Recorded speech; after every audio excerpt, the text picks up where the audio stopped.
Android users, you can now have TYT in the palm of your hand. Our TYT app is available for download in the Google Play Store. Just go to tyt.com/app to find out more. Wilbur Ross is the Commerce Secretary and apparently a bit of a scam artist. Now, for Donald Trump, that is not the bug, that's the feature. He is called Ross, quote, a legendary Wall Street genius. Well, he has invented new ways to rip people off, as you're about to see this from this story in Forbes magazine. So it's a business publication that has written about this. In the past, they've written about how he has lied about his wealth. And no, I'm not talking about Trump, I'm talking about Wilbur Ross.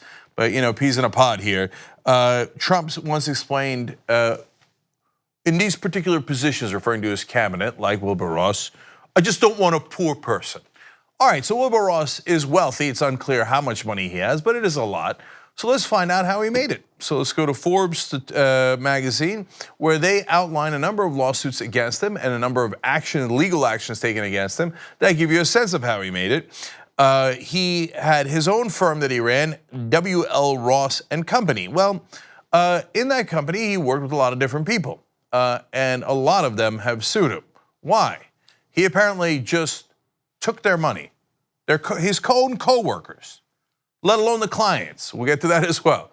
He's like, oh yeah, I was gonna give you this. Wrong, I'm just gonna take it instead. What? And they admit it, so hold. One of those guys is a private equity manager named David Storper. So they're doing private equity together. They're colleagues, co-workers. And here's what happens next. 3 years ago, Storper launched what became a $4 million lawsuit against both his former employer, W.L. Ross, that's the company, and former boss, the Commerce Secretary, alleging that Ross stole his interests. Not, hey, there was a misunderstanding or he put it in that account when he should have put it in this account. No, he just took it, okay? So here comes some of the admissions. Attorneys for Wilbur Ross admitted in court filings that one of his companies took Storper's interest and reallocated part of it to the Commerce Secretary. Oh, I guess that's how it works. We're now calling it reallocating. But Ross's lawyers also insisted all that was allowed under internal agreements. Simply put, they wrote, this lawsuit is a personal vendetta against Mr. Ross. After a judge rejected attempts to prevent the case from going to trial, just days before the jury selections, the two sides agreed to settle. So if you're not a lawyer, I could decipher that last part for you. They're like, Your Honor, this is a personal vendetta. I mean, I took his money and reallocated it into my bank account, but we shouldn't let this trial go forward. The judge's like, no, this trial's going forward and it's going to a jury because they've got plenty of evidence. So right before they go to the jury or in the trial, Wilbur Ross' attorney's like, okay, fine, we did it. Come on, let's just settle, okay? I mean, look, we stole $4 million. What do you need back? $2 million, $3 million? So it's not clear exactly how much they returned to Mr. Storper. And it's not a guy that I particularly care about. He decided to go into business with an incredibly shady guy like Wilbur Ross. But it gives you a sense of how little there is honor among thieves. So that is amazing. You rip off your clients, that's terrible. But unfortunately, a lot of people do that on Wall Street. You rip off the average American, that's just standard practice, unfortunately, not in all of Wall Street, but in big parts of Wall Street. But your own coworkers, like, oh, hey, where's my salary, Wilbur? Oh, I reallocated it. Where? To my salary. What? What? So, and it's not the only time he did it, I've got more. It's actually Dan Alexander writing in Forbes magazine. Great story. He says, what makes it all the more than a typical he said, she said dispute is the number of similar complaints against Ross. A third former W.L. Ross employee, Joseph Mullen, filed a $3.6 million lawsuit in December of 2016 saying W.L. Ross funds, quote, looted his interests, quote, for the personal benefit of Wilbur L. Ross Jr., attempted to conceal their misconduct through opaque and misleading tax statements and disclosures. And there was another guy in there as well, but that's three different guys who were like, he just stole my money. And the other guy's like, well, while we were working together, he looted my money. So you're beginning to get a sense of how Wilbur Ross does business. And guys like Wilbur Ross, by the way, don't settle cases if they didn't do it. Now, other people might want to make stuff go away and settlements happen and maybe they happen for lower numbers. That's all normal, right?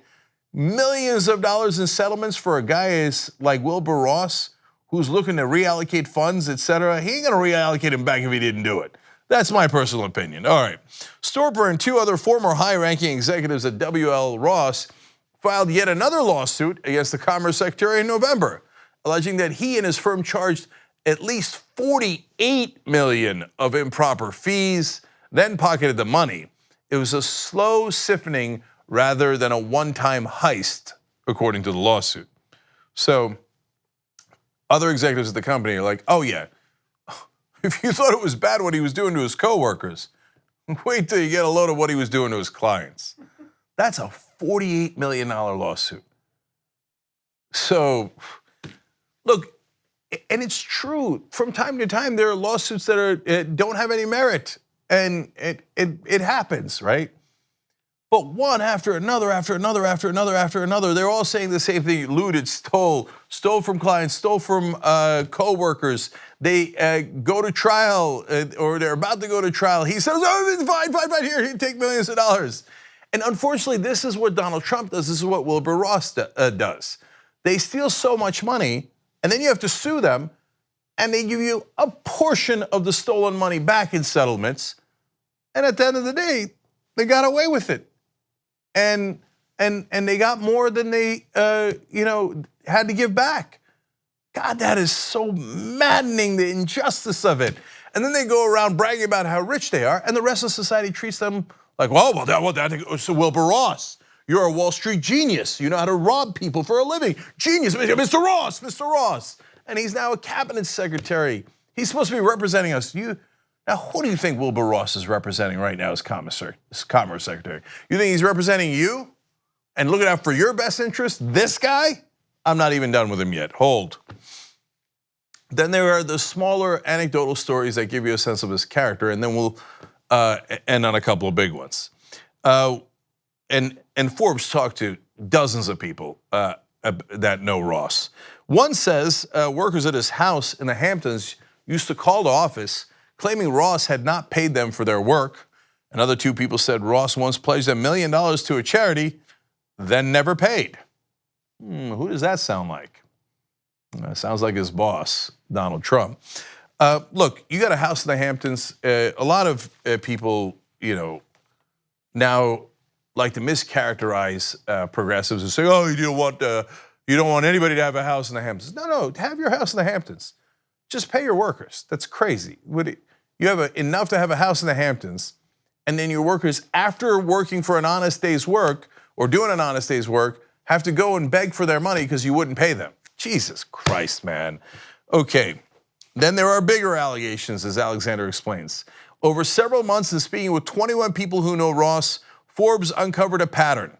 Many of those who worked directly with him claimed that Ross wrongly siphoned or outright stole a few million here and a few million there. Huge amounts for most, but not necessarily for the Commerce Secretary, at least if you consider them individually. But all told, these allegations, which sparked lawsuits, reimbursements, and an SEC fine, come to more than $120 million. Well, if you stole $120 million, you'd also be rich. And then you'd be considered a Wall Street genius, and then you might be a cabinet secretary. Now, are all those lawsuits right? Hard to know. Are all the numbers right? Hard to know, of course. And most of the time we don't get to find out, because if it went all the way through to trial, he'd probably lose, and somebody at some point should actually take some sort of action to stop guys like this from stealing on a regular basis, because apparently just giving some portion of the proceeds back is not a good enough disincentive. I don't know if there's anything that could be done on criminal charges, but it doesn't matter. They run the government now. So, they're saying about the inmates running the asylum. Well, the robbers are running the bank, basically. And unfortunately, it's our bank. It's the United States government. It's taxpayer funds they now control, and God knows what they're doing to loot that. So these are big, big numbers that he's accused of ripping off. So his lawyers and himself, in a statement, they said something rather bizarre. They said, the SEC has never initiated any enforcement action against me, Ross said in a statement. failing to mention the $2.3 million fine it levied against his firm in 2016. I don't know if he's being cute and saying, well, technically it wasn't me, it was the firm I was running, the one that was named after me, the one I was in charge of. But either way, it's not cute, and it's not just allegations by other people where you can't be sure exactly if they're telling the truth or not.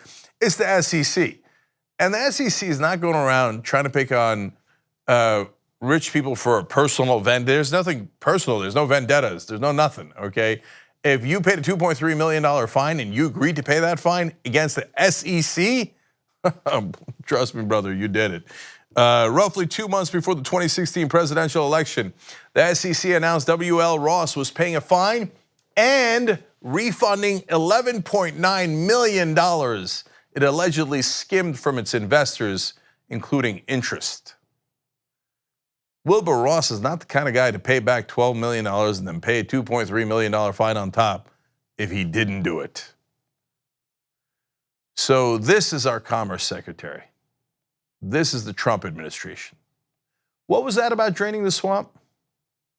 2 easy ways to follow the Young Turks. One is hit the subscribe button down below, then you're a TYT subscriber. And second is ring the bell. And when you do that on YouTube, you're notified of our videos.